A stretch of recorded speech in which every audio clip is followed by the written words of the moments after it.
Two Americans following their abductions highlights the ongoing violence in some parts of Mexico.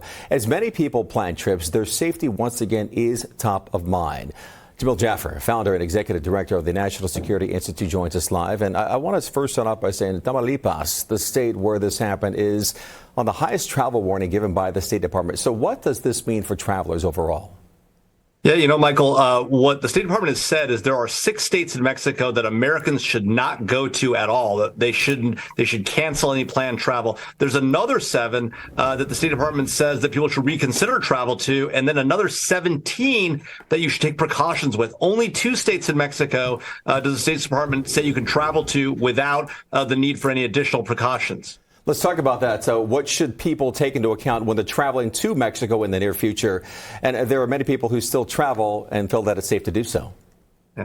And look, Mexico's been a long travel destination for Americans, whether we live in Southern California and go down to Baja California or mainland Mexico. And so it's important to still be able to go there, but you should restrict your travel as much as possible to those states where the State Department says take some precautions or no precautions. If you're going to go to the 6 do not travel states, you probably shouldn't. And then for the 7, restrict your travel to, be very cautious. Let folks know where you're going. Keep your phone on at all times.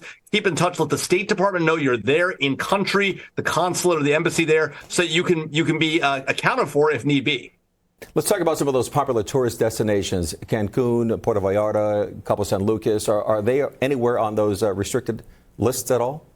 Right. I believe that most of those are on the take precautions when traveling to list. Yeah. So they're not on the sort of the top 2 most dangerous, but still, you need to be careful when you're headed to those places. All right. So one of the victims, as we know, was traveling to Mexico for a medical procedure. I'm from San Diego, and crossing at Tijuana was common for some of my relatives and a lot of friends and parents because things were actually just cheaper. So what advice would you give to anyone planning to travel abroad for medical purposes? Well, Michael, I grew up in L.A. myself, and, going down to Baja California was very common. It was something you just did. You did for a weekend and the like.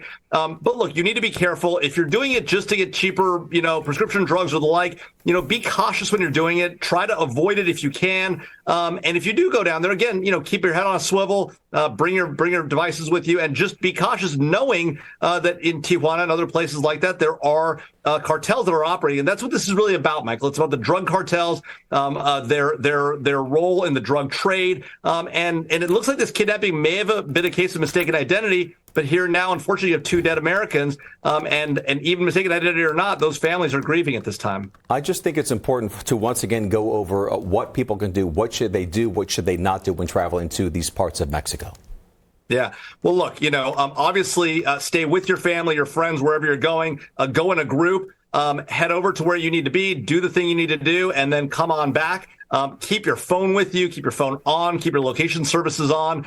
Make sure you've enabled all the emergency alerting services, and make sure you notify the State Department, that is the consulate or the embassy, where you're traveling to ahead of time. Let them know you're in country, so that if they need to find you or you need to get in touch with them, the points of contact, have the local consulate and embassy's phone number, and keep in touch with your family. Let them know where you're at. Drop them a pin every once in a while so they know you're okay.